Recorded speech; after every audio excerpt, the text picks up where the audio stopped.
Assalamualaikum warahmatullahi wabarakatuh. Selamat pagi. Sebelumnya perkenalkan, saya Safira Salomulana dengan NPM 23351551644 dengan nomor absen 27.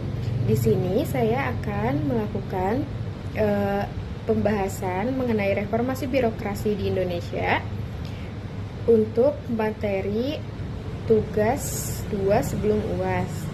Di sini dengan dosen pengampu Ibu Eka Fadila, SIP MA. Di sini saya akan membahas materi tentang reformasi birokrasi di Indonesia. Apa sih reformasi birokrasi itu? Jadi, reformasi birokrasi adalah upaya untuk melakukan pembaharuan dan perubahan mendasar terhadap sistem penyelenggaraan pemerintah, terutama pada aspek kelembagaan atau organisasi, ketata laksanaan, bisnis proses, dan sumber daya manusia aparatur. Tujuannya untuk mewujudkan tata kelola pemerintah yang baik atau good governance. Dengan kata lain, reformasi ini diarahkan untuk menciptakan birokrasi yang lebih efektif, efisien, transparan, dan akuntabel, dan responsif terhadap kebutuhan di masyarakat. Nah, reformasi ini juga diamanatkan dalam Perpres nomor 81 tahun 2010 tentang Grand Design Reformasi Birokrasi tahun 2010 sampai 2025. Baik, di sini juga saya akan menjelaskan 5 area perubahan reformasi birokrasi berdasarkan Permenpan RB nomor 25 tahun 2020. Yang pertama itu ada manajemen perubahan. Manajemen perubahan adalah upaya instansi pemerintah untuk mengelola perubahan yang terjadi di dalam birokrasi agar proses reformasi tersebut dapat berjalan dengan lancar dan menghasilkan perubahan yang responsif atau positif. Nah, hal ini tuh melibatkan perubahan pola pikir, budaya, kerja, dan perilaku aparat negara. Contohnya itu pada sebuah kantor pemerintah daerah yang mulai menerapkan pelatihan berkala tentang kompetensi dan etika kerja bagi ASN, serta membangun budaya kerja yang adaptif terhadap penggunaan teknologi informasi sehingga pelayanannya itu menjadi lebih cepat dan transparan. Yang kedua itu ada deregulasi kebijakan, yang dimana deregulasi kebijakan adalah proses pengurangan tumpang tindih dan duplikasi kebijakan yang sering ditimbulkan akibat adanya kebingungan dan menghambat jalannya pemerintah secara efektif. Contohnya itu pada salah satu kementerian yang mengkaji tumpang tindih regulasi terkait perizinan usaha untuk regulasi Kementerian Perdagangan dan Kementerian Perindustrian. Lalu menyusun aturan tunggal yang lebih sederhana dan jelas sehingga pengusaha itu lebih mudah mendapatkan izin usaha tanpa harus berhadapan langsung dengan regulasi yang berbeda.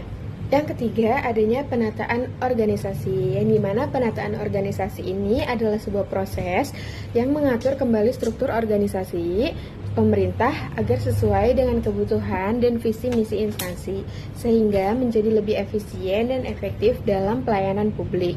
Nah, pada contohnya itu pada pemerintah daerah yang melakukan reorganisasi dengan menghilangkan unit-unit kerja yang fungsinya itu untuk menghilangkan tumpang tindih dan membentuk satuan tugas baru yang berfokus pada bidang inovasi teknologi pelayanan publik sehingga birokrasi itu lebih ramping dan responsif.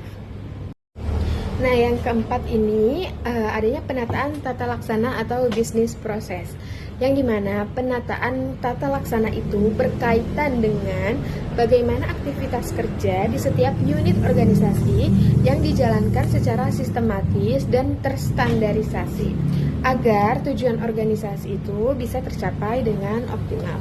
Contohnya pada penerapan layanan perizinan online pada Dinas Penanaman Modal dan Pelayanan Terpadu Satu Pintu atau DPMPTSP, sehingga pengajuan izin dilakukan secara digital tanpa harus datang ke kantor, mengurangi waktu dan biaya pelayanan.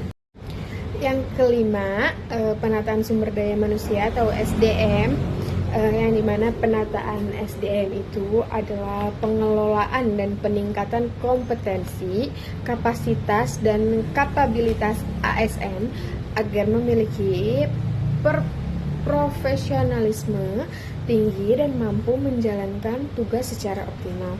Contohnya itu pemerintah rutin mengadakan pelatihan dan sertifikasi kompetensi bagi para ASN. Misalnya pelatihan pemanfaatan teknologi informasi serta penerapan sistem merit dalam penempatan jabatan demi memastikan ASN itu sesuai dengan bidang dan keahliannya. Nah, berikut juga ada contoh nyata dari pelaksanaan reformasi birokrasi.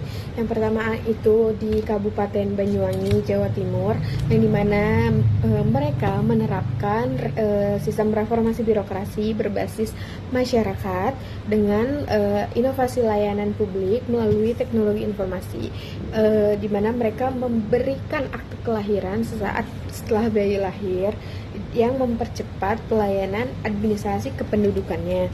Ada juga di daerah Yogyakarta dan Bandung yang melakukan perbaikan di layanan kesehatan, pendidikan, kependudukan, dan perizinan yang meningkatkan kepuasan masyarakat terhadap pelayanan publik.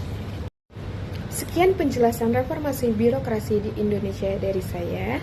Kurang lebihnya mohon maaf. Wassalamualaikum warahmatullahi wabarakatuh.